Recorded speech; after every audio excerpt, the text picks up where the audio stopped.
When I got home early, I had no idea I would catch them both doing something no son should ever see. At first I heard muffled noises, as if the TV had been turned up too loud.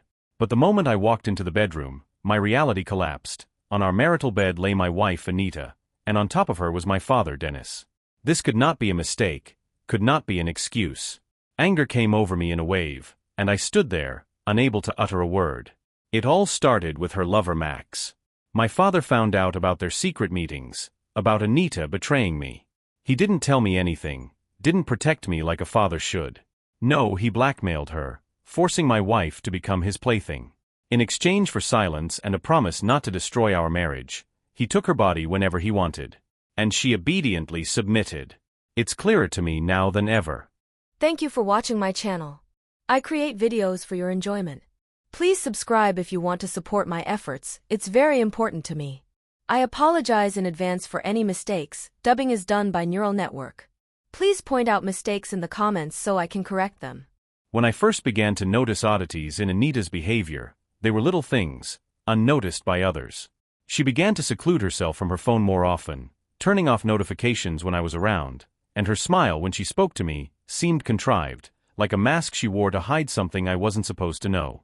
It wasn't so obvious at first, but the unease grew with each passing day. Something in her look and demeanor changed, and I had no way of knowing what caused it. One day I came home from work a little earlier than usual and found Anita in the kitchen with my father, Dennis. They were talking quietly, and when I entered, the atmosphere changed instantly.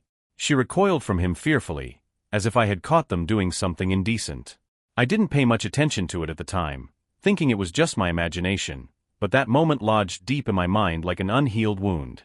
Later I realized that it was the first signal. Things became clearer a few weeks later when Anita began to act more and more secretive. She started closing doors when she talked on the phone, and her voice became strained. I overheard her conversation by accident, and what I heard made my heart sink into the abyss.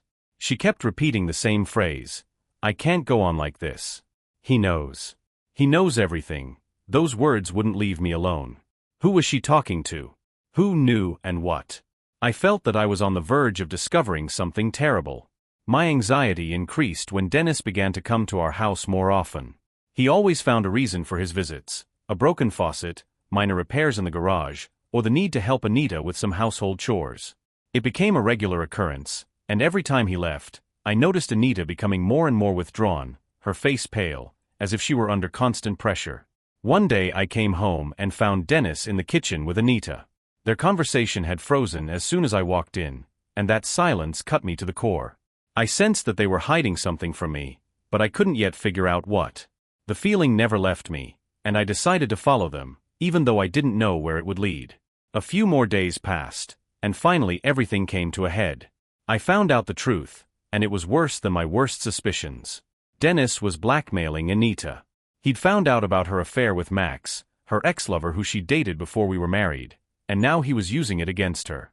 He had videotapes of Max and Anita spending time together at the hotel. It was humiliating and disgusting. He offered her a deal: silence in exchange for sex. Whenever he wanted. My own father. Anita was broken by this blackmail, but there was nothing she could do. He held her captive. For a long time I couldn't look at Anita the way I used to. Every word she said, every look she gave me seemed like a lie, even if she wasn't doing anything suspicious. I tried to quiet that inner voice telling me that something was wrong, but it got louder and louder. And one evening my suspicions were confirmed. It was an ordinary evening. Anita was sitting at her computer, typing something, and everything looked perfectly normal, except for one thing: she kept trying to keep the screen away from me. That alarmed me. She usually didn't hide anything when she worked from home. I moved closer, ostensibly just passing by, and caught a glimpse of a message from Max on the screen. They were texting. Then it hit me. In an instant, everything became clear. Those late meetings, the strange excuses, it all fit into one picture. I didn't make a scene right away, but my rage began to boil. With every minute I watched her, I wanted to find out everything to the end. I decided to act smarter, to gather evidence rather than rush into accusations based on conjecture.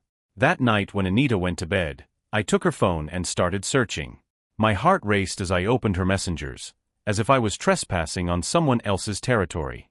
But I needed to know the truth. And I found it. There was enough information in her correspondence with Max to confirm my worst fears. They'd been dating for months. I scrolled through the messages, full of flirting, teasing, and hints about their encounters. But at one point, I stumbled upon something even more disgusting. Max wasn't the only man Anita was cheating with. In one of her messages, she talked about my father, Dennis. At first I couldn't believe my eyes. She was telling him how he was blackmailing her, forcing her to have sex with him, threatening to expose her cheating. It was unbelievable. I couldn't believe my own father was involved in this sordid spectacle. I sat on my bed, unable to take my eyes off the phone. A storm was raging inside me. I felt my heart torn between pain and anger. Everything I knew about my family, everything that was sacred to me, had been shattered overnight.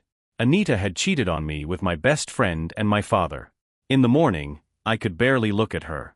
She continued to act like nothing had happened, unaware that her world was about to fall apart. I knew I couldn't stay silent for long, but I also knew I had to wait for the right moment to strike. She deserved to find out that I knew everything when it was too late to fix anything. I began to watch her more closely. Now I could see all the little details I'd missed before, how nervous she was getting messages, how she avoided my questions about where she'd been.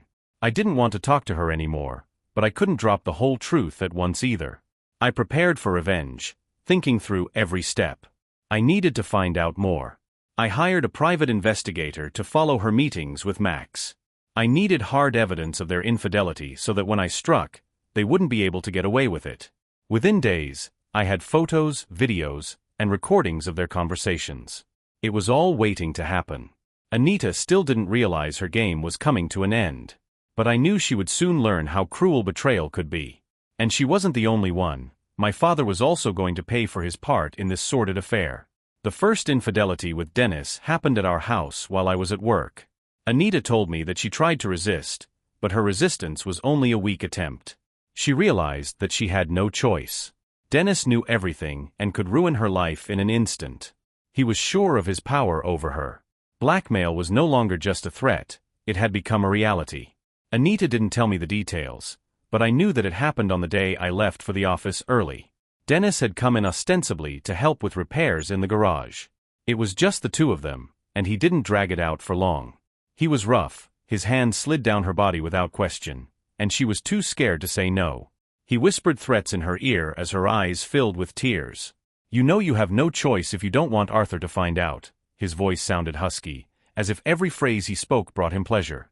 Anita tried to turn away, to push him away, but her resistance was futile.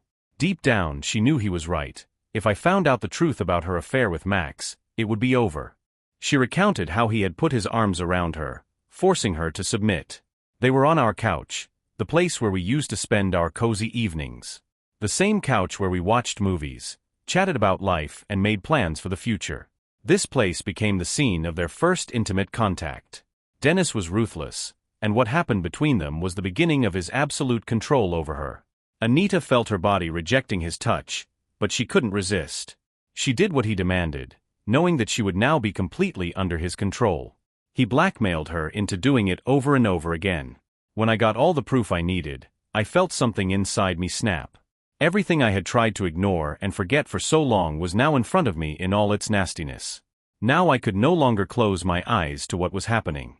I held the pictures and videos of my wife with Max in my hands. But even more disgusting and furious were the moments with my father. This man I had trusted my whole life was using my wife, blackmailing her like it was the norm. Looking at it all, I wanted to scream, tear and smash everything around me. But I restrained myself. My time had not yet come.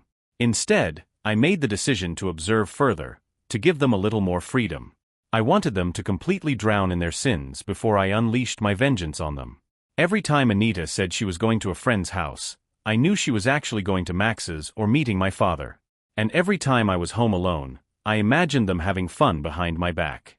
My hatred grew, but I knew that sooner or later I'd have a chance to make things right. One night, when Anita left to supposedly meet a friend, I saw a text message on her phone again. It was from my father. I was sick to my bones. He wasn't just blackmailing her, he was enjoying it. The message was something like, "Tonight at 8 o'clock. You know what happens if you don't show up." I stood staring at the screen, clutching my phone so tight my knuckles turned white. All I wanted to do at that moment was rush over to them and end it all right now. But I held back. I knew they hadn't passed their last line yet. That night, I followed her. I saw her meet my father on a street downtown. They walked into a hotel. That was the final proof. My wife had slept with my father for his silence, and now I was sure it wasn't the first time she had done it. I watched as they went up to the suite. My heart was racing, and I could feel the blood boiling in my veins. But I couldn't make a scene right now. It would be too easy. I knew I had to wait for the moment when their worlds would completely collapse. When they left the hotel, I got home before she did. Sitting in the darkness of the living room, I could feel something dark growing inside me.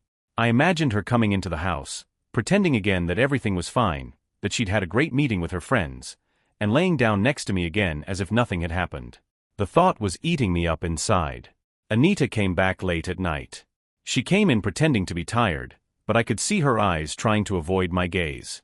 I didn't say a word. Just watched her trying not to give herself away, trying to act as if nothing had changed. There was something nervous in her movements, something I wouldn't have noticed before. Now her every gesture gave her away. She felt something was wrong, but she couldn't figure out what it was. At night, as she slept, I would look at her and think how much she had changed for me. This woman I shared my life with was now someone else's. I no longer saw her as the Anita I loved. She had become the symbol of betrayal, the embodiment of my pain. And as I looked at her, the desire grew in me to destroy her world just as she had destroyed mine. The next day, I began to prepare my revenge plan. I already knew I had everything I needed to destroy her life. But I didn't want to just expose her cheating to the world. That would be too easy. I wanted her to realize for herself how deep she'd fallen. And I knew I could do that if I just waited a little longer. I had my whole life ahead of me to destroy her and my father. With each new visit from Dennis, Anita lost the remnants of her dignity and self-respect. She was sinking deeper and deeper into the abyss of despair, but she couldn't find a way out of this nightmare. She felt like a hostage to circumstances from which there was no way out. Dennis continued to manipulate her, reminding her of the video with Max every time she tried to resist. She started avoiding my gaze, her face going blank when I asked what was wrong. Her once warm touch turned cold, almost mechanical. Her eyes that used to glow with love now reflected only pain and fear. I could see her suffering, but I couldn't understand what was destroying her inside. Anita became more and more withdrawn, and her nightmares became nightmares. Sometimes I woke up to her silent sobs, but she denied that anything was wrong with her. We became strangers to each other even though we lived under the same roof. I felt I was losing her, but I didn't know how to get her back. At that moment, I didn't know the whole truth, but I suspected it was more serious than I thought. Anxiety crawled into my soul and I began to search for answers. It wasn't long before I began to notice more and more strange behavior from Anita. She avoided me, as if afraid of my presence, and when I touched her, she flinched. There was a fear in her eyes that was too obvious to ignore. She would say she was tired, that she just needed time, but that didn't explain what was going on inside her. One day I decided to check her phone when she went to the bathroom. It was the final step of desperation. I didn't want to be that husband, but something inside told me that I no longer knew the person I was living under the same roof with. When I opened her messages, my heart sank. They were correspondences with Dennis. Their conversations were short and strange, but between the lines I could read the very subtext I was afraid to find. Dennis kept blackmailing her, demanding a meeting. They agreed to meet that evening, when I was supposedly late for work. I could feel my insides boiling. I made the decision to follow them. It was a cruel plan, but I needed to see things for myself to realize what their relationship had come to. I pretended to leave for work that day, but came back an hour later and hid in the garage. I saw Anita pacing nervously around the house checking her phone. When the door opened, Dennis walked in. He held her by the waist like it was an everyday occurrence. I had to restrain myself from bursting into the house at the same minute. They made their way to the bedroom and I heard their muffled voices. Everything that was going on outside the bedroom door was so disgusting that my consciousness fought back. It wasn't just blackmail, it was her complete submission to him. I watched as he touched her, as she, with her eyes downcast, let him do whatever he wanted. Every gesture she made, every look in her eyes told me that she could no longer resist. My head was exploding with rage, but I waited for the moment when I could get my revenge on both of them. After that night, when I was finally convinced that Anita was cheating on me with my father, I couldn't live my life the same way anymore. Every second I spent with her felt like torture. I tried to stay calm so I wouldn't give away my plans, but I was seething inside. Revenge was the only thought that kept me going. It enveloped me, leaving no room for doubt. I started by planning how best to arrange Anita's downfall. I didn't want to do it publicly, that would be too easy a way out for her. I wanted her punishment to be personal, to make her feel the depth of her betrayal. But first I needed to get her into a frank conversation to see exactly what she would say for herself. I knew she'd lie to the end, but I needed to hear it from her. One day when she came home after another meeting with her friends, I decided to start the conversation. I wasn't going to bombard her with all the evidence right away. I needed to prepare her for it. Sitting down at the kitchen table, I invited her to sit across from me. She was surprised at my serious tone, but complied, apparently unaware that this conversation would be the beginning of her downfall. "Anita," I began calmly, looking her straight in the eye. "It's been a long time since we've spoken frankly. I have a feeling that there's something wrong between us. Is there something you want to tell me?" She tensed slightly, but quickly pulled herself together and smiled. It was a smile I knew all too well. It always appeared when Anita wanted to hide something. "What are you talking about, Arthur?" Her voice was faintly innocent. "There's nothing wrong. You're just working too much, tired. We should spend more time together." Her lie cut me like a knife. I looked at her and anger flared up inside me, but I still held back. I knew she was going to lie. She kept saying something about how she loved me and how things would work out between us, but her words sounded hollow. They were just an echo of the lies she repeated to herself every day. "Are you sure there's nothing you want to tell me?" I increased the pressure. "You know I can understand a lot of things. But I need to hear the truth from you." Her eyes went wide. She clearly hadn't expected this turn of events. For a moment I even thought she would say something important, confess at least one of her sins. But she chose a different path. "Arthur, you're acting strange," she said, frowning. "Is there something you want to tell me? Maybe you have secrets of your own?" I realized she was going to be defensive to the last. She tried to turn the conversation to me, accusing me of mistrust, of supposedly hiding something. But that only made me more eager to go ahead with the plan. "Okay, Anita," I said, getting up. "Maybe you're right. Maybe I am hiding something. But know that one day the truth will come out. And then it'll be too late to fix it." I left her sitting at the table completely confused. She thought she had won this round, but she had no idea that her lies could no longer save her. I'd given her another chance, and she hadn't taken it. Now I knew I could move on. The next step was to confront her lies with reality. But I decided to start not with her, but with my father. He was more vulnerable. I knew where and how to strike so he could no longer use blackmail against Anita. I didn't want to save her. I wanted them both to pay for what they'd done. Father had to be the first to feel the full force of my anger. The situation worsened with each new visit from Dennis. Their meetings became regular, and I could no longer stand this game of silence. Every time I saw him in our house, my eyes began to darken with anger. I realized that I needed to come up with a plan to end this once and for all. That night when it was just the two of them again, I decided to walk into the house and catch them right in the middle of cheating. I knew it would be painful, but I needed to do it to start my path to revenge. I entered the bedroom quietly so they wouldn't notice my presence. Anita was lying on the bed and Dennis was standing next to her, looking at her with the same expression I'd seen before. Their bodies merged in a vile dance of betrayal. When they noticed me, silence hung in the room. Anita turned pale, and Dennis only grinned when he saw me. His smile was full of cynicism, and that angered me the most. I couldn't believe that my father, the man I trusted, was standing in front of me with such a smug expression. In that second, I realized that my revenge would be brutal. I didn't make a scene right away. Instead, I started playing my game, watching their every move, storing up the hatred inside. Anita was suffering, and it showed. Dennis was blackmailing her, forcing her to make increasingly humiliating concessions. I knew she hated him for it, but she couldn't free herself from his power. He held her captive, threatening to tell me everything that had happened with Max. Anita tried to resist, but every time she took a step back, he threatened to show me the video.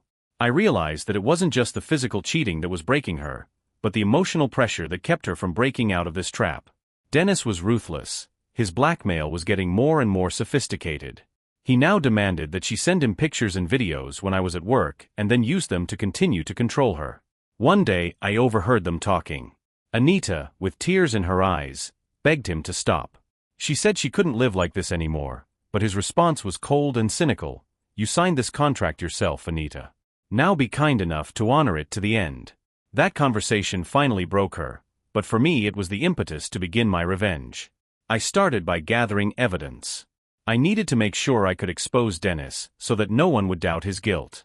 I set up cameras in our house, recording their every move. In the video, they weren't just lovers. It was a scene of manipulation and humiliation. I saw how Anita, despite all her desperation, continued to go along with Dennis, while he enjoyed his power over her. I knew I had to proceed with caution. My revenge had to be deliberate and brutal. I began by severing all ties with Dennis. I forbade him to come to our house under the pretext that we had started renovations, and then I started looking for ways to do so. I banned Dennis from our house, but that was just the beginning. I created a semblance of normal life. Anita and I continued to pretend that we were a happy couple, although fire and hatred raged inside me. She, of course, felt the change, but she didn't know that I was already aware of her betrayal and that her every move was under my control. It started with small provocations. I began to gradually induce fear in her. I left ambiguous hints in conversations, phrases that indicated that I knew something, but did not say openly. I wanted her to start going crazy from the tension, from waiting for the moment when I would reveal the cards. I could see her hands start to tremble, the way she nervously rubbed the edge of her dress when we were alone. Anita tried to act natural, but her eyes betrayed a panicked fear. Soon I began to actively gather all the evidence for the final blow. I had recordings of their conversations, videos of their meetings, but I waited for the moment when I could unleash my revenge on them with maximum force. There came a moment when I couldn't hold back any longer. It was at dinner when I suddenly, quite unexpectedly for her, put the photos in front of Anita. They depicted her betrayal, every encounter with Dennis, every humiliation. I saw her face turn pale at first, then blush brightly with shame. "Is that all you have to offer me?" I said coldly, looking straight into her eyes. "Betrayal and lies?" She froze, unable to utter a word. I saw tears come to her eyes, but they didn't touch me. This was only the beginning of my revenge. "I knew it from the beginning, Anita," I continued, not taking my eyes off her. "And now that you can't hide anymore, I'm going to get revenge on both of you. You and Dennis." She didn't expect me to go that far. I gathered all our joint documents, marriage certificates, joint accounts, everything that bound us together in this life. Before her eyes, I tore them up and threw them on the table. "You're no one to me anymore," I said with icy certainty. "And your punishment will begin right now." Dennis was more complicated. He was more cunning, more experienced in manipulation. But I knew his weakness was the power he was used to holding. And it was that power I was going to take away. I sent him copies of every tape I had. Every video showed his face, his actions. I knew if this went public, his reputation would be ruined. Putting all the materials in an envelope, I wrote a short note. "Now it's your turn to suffer." The next morning Dennis showed up at my door, filled with anger and despair. He thought I was going to blackmail him, but he didn't know that my punishment would be far more subtle. "You will destroy those tapes," he demanded, but there was fear in his voice. "Or I'll." "You what?" I interrupted him. "Will you go to Anita and tell her you love her? Or maybe try to justify yourself to me?" "Dennis, you've already lost." His face twisted with impotent rage. He had nothing to offer me but abject fear. And in that moment I realized that my punishment for him was more than just exposure. It would be much more painful for him to watch his life fall apart before his eyes. I sent copies of the video to several organizations he worked for, his social circle. Soon the rumors began to spread, and Dennis lost everything he had, his job, his respect, his family. But that was just the beginning. The two of them could no longer look each other in the eye. Anita, left without me and without support, tried to leave, but her life was ruined. Dennis, stripped of his career and influence, was on the verge of bankruptcy. I knew they would suffer for a long time. I finally felt satisfaction. My revenge was cruel but just. I had taken from them everything that had once held them together. And now they were alone with their fears, their shame, and the realization that I had known all along. My punishment was complete. When vengeance was accomplished and their lives were ruined, I should have been relieved. For a long time I'd been leading up to this moment, thinking every step of the way, but now that it was all behind me, something else surrounded me: emptiness. Anita was no longer there for me. I had cut her out of my life, destroyed everything that bound us together, but with that I had destroyed a part of myself. That emptiness filled my days. I wandered around the house that had become my dungeon of memories. All the things we once did together now seemed alien. Our pictures were gone, her things I threw away, but the shadows of the past still haunted me. My mother, upon hearing what had happened, tried to support me, but her words brought no relief. She had never imagined her husband capable of such betrayal, and her eyes were filled with disappointment. But neither did she know how to help me cope with the loneliness that had become my new reality. A few weeks after our last conversation, Anita tried to rebuild her life, but it was futile. All of our friends turned their backs on her when they learned the truth. Her attempts to find a job ended in failure, her reputation was tarnished, as was her future. One day she wrote me a letter. It was short, but it showed her pain and despair. She begged me to forgive her, saying there was nothing left but regret. She promised she would never go back to her old life again if I gave her another chance. But I didn't respond. I couldn't forget the humiliation I had endured knowing that she was not only with my father, but also with her lover. My heart was no longer open to forgiveness. She had ruined too much for me to allow myself to be with her again. Dennis was also rapidly sliding downhill. Losing his job and his position in society, he began to drink. Everything that had once been his pride, his influence, his power was gone. The people who had respected him now turned their backs on him, and every day was a torment. One day my mother called me and told me that Dennis had been hospitalized after a suicide attempt. She cried into the phone, begging me to come and help. But I was cold and indifferent. That was his price for everything he had done, and I wasn't going to save him. To me, he no longer existed. I knew he was trying to escape from his guilt and shame, but that wasn't my concern. I left him to fight what he had created himself. My revenge was complete, and now he was left alone with his demons.